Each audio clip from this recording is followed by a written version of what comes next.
Whew! I am just pretty today. Look like I've been buried in the backyard and dug up. Anyway, so welcome to a new edition of Pro Monkey's organization, club, biker, culture, protocol, tradition sort of chat. That's not a thing.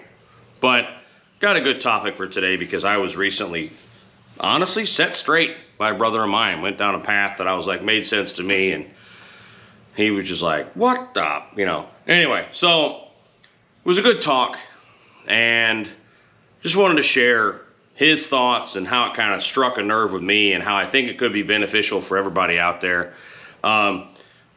Real quick side note, I'm not going to do as much club organizational stuff anymore just because it's not what I'm about. On this channel, we work on bikes and go to rallies and have a good time. Every once in a while, we'll talk about stuff when it pops up and I think it's of value, but there are other channels for that. So if what you're all about, club life, protocol, patch police, there's some really good channels out there that I watch regularly. You got Insane Throttle Biker News, you got Danny D'Lo, you got Black Dragon, you got Demons Row, you got all these channels that are for that stuff. We're gonna do that every once in a while, but it's mainly working on bikes, having a good time, going rallies.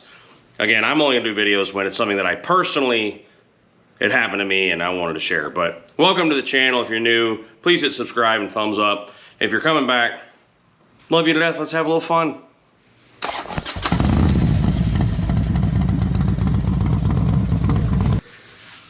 Have a little fun might be loosely.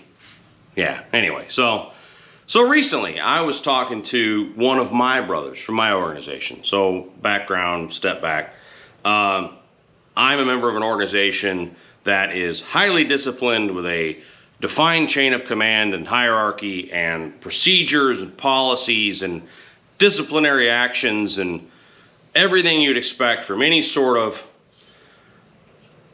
club-oriented organization, but we are not. We're an MO. We're a motorcycle organization because we have a cause, and our cause is, again, empowering children that have been the victims of abuse.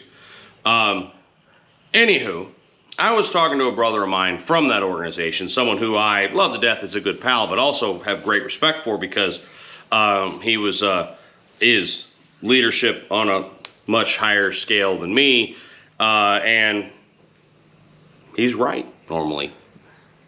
He would say all the time, but anyway. So we had this talk. It was rather profound, and at the end I said, I do the channel thing. He's like, yeah, and I go, could I do a video about this chat? Because I think it'd be useful for others. And he said, I don't give a fuck what you do. And some of you know him and know me personally because you're in the organization. You're already laughing because you know exactly who I'm talking about just from that impression, because that was a perfect impression. Anyway, so we're talking about bike stuff the other day. Installing parts, where to get this, and this shit's on back order, and what do I do, and all that stuff. And we're just BSing about that. And all of a sudden, we started talking about the state of affairs in our state and conflicts and things like that. And I said, yeah, I know it's a touchy subject in some places for some people, and I'm heading to Leesburg this weekend. This is a few weeks ago, and I said I'm probably going to wear my blank cut, and he went, huh? So back up.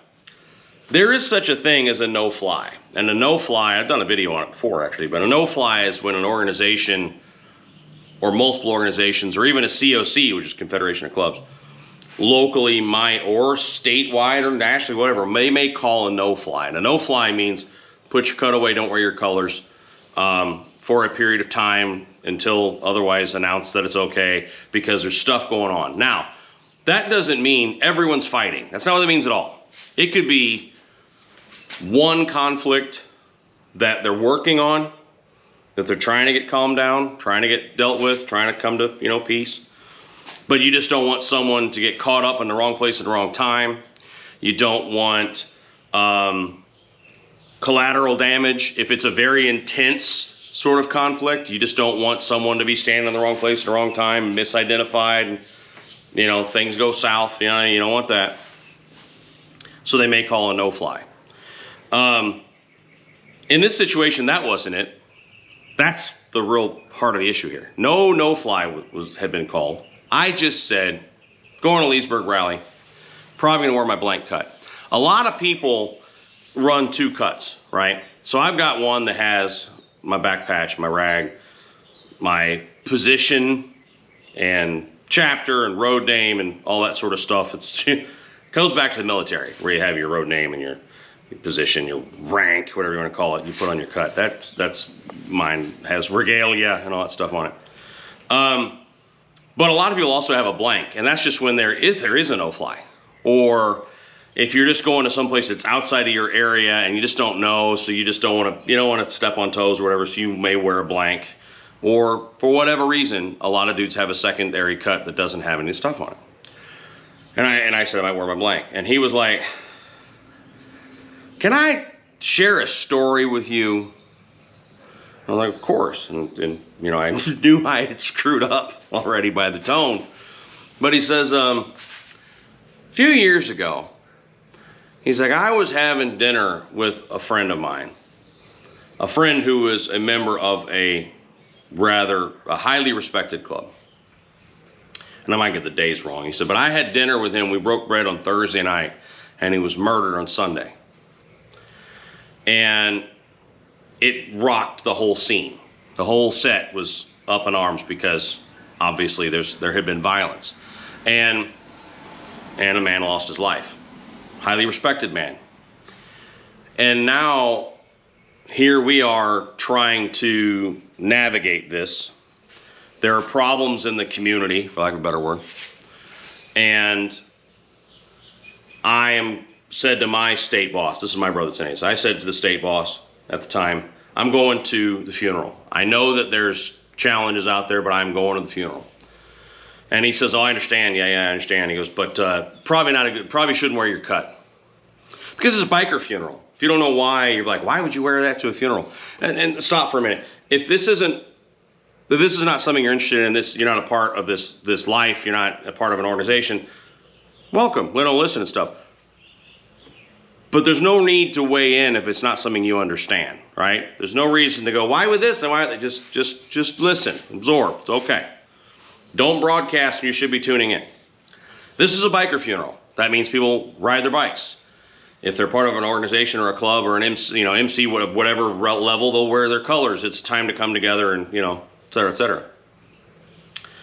So he says, I'm going, but you shouldn't wear your cut. All right. So he goes, a day or two later, I'm at a local biker bar, watering hole, before the funeral was to be that weekend or something like that. And I'm sitting there, and a guy walks up from the local dominant and says, hey man, condolences. It's a tough time for all of us. We're, et cetera, just being nice.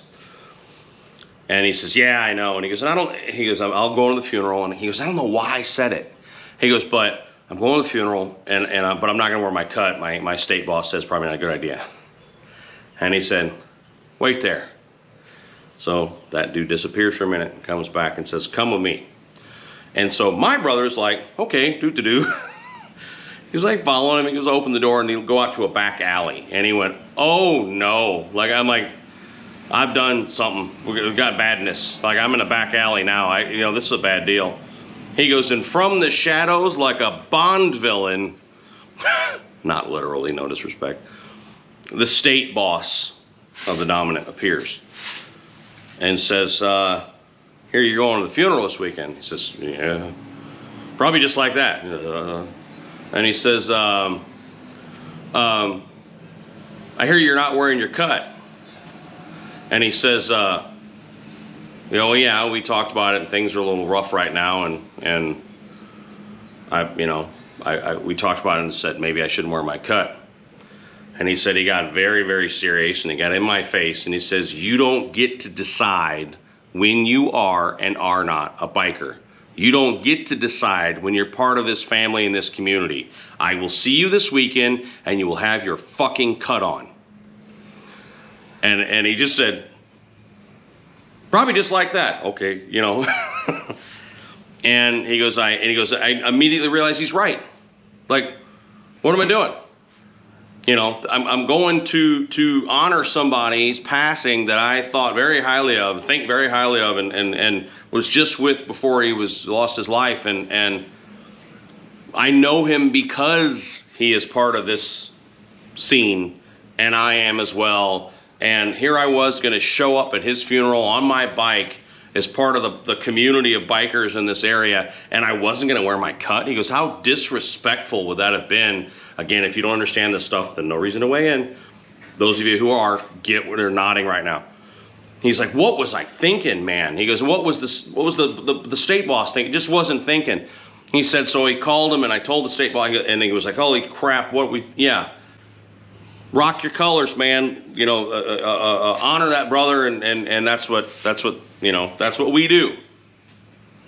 And the reason my brother was telling me this story is because I had just said that I was going to a major event, center of the biker universe in my state for at least that weekend, and I was going to go anonymous. And he was like, what we do, man, the mission. We work to empower abused kids. You're walking around an area with thousands of people who get bikers and get this community. And they may have a grandchild, niece, nephew, neighbor, whatever, who needs us. And that back patch is what shows them they should come up and talk to you. And then you can tell the story and get the ball rolling. And this is what we need to do. And let's get to work. Work the mission.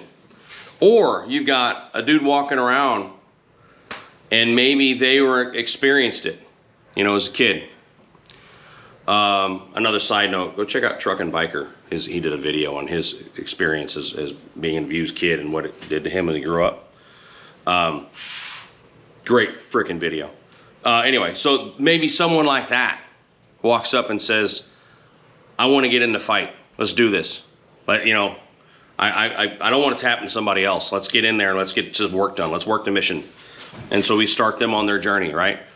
He goes, and you are going to walk around anonymous, like, and miss that opportunity to help a family and meet a new brother or sister or, you know, show respects to other clubs. And they might see you without it. And it's cowardly. And he says, you don't get to decide when you are one of us. You are always one of us.